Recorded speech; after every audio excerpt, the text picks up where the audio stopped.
What's up, everybody? I got this clip of Travis Kelce blocking from last night. I saw it in the game. I flagged it immediately. I wanted to get back to it this morning and share it. Now, this is not meant to be used in any sort of, I thought Kelce couldn't block or any of those things. Just a single clip showing a good block, some good technique, and I want to show you guys what makes him a good blocker in the run game when he's called upon. So getting to it, you can see him on the left side of the screen here. It's going to be a single back power, Tooney pulling from the opposite side. A little bit choppy there for whatever reason, but let's get back to it. So we saw Kelce again on the left side.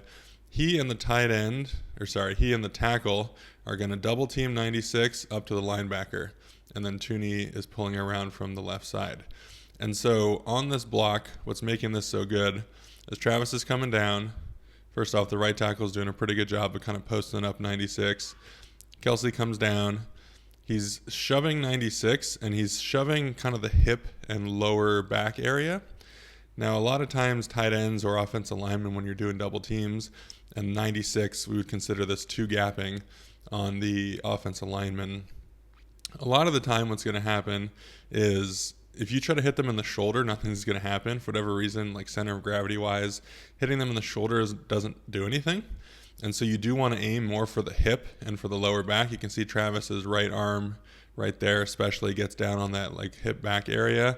The left arm's going for it too, but he just ends up reaching, and I think it gets more into like the rib cage.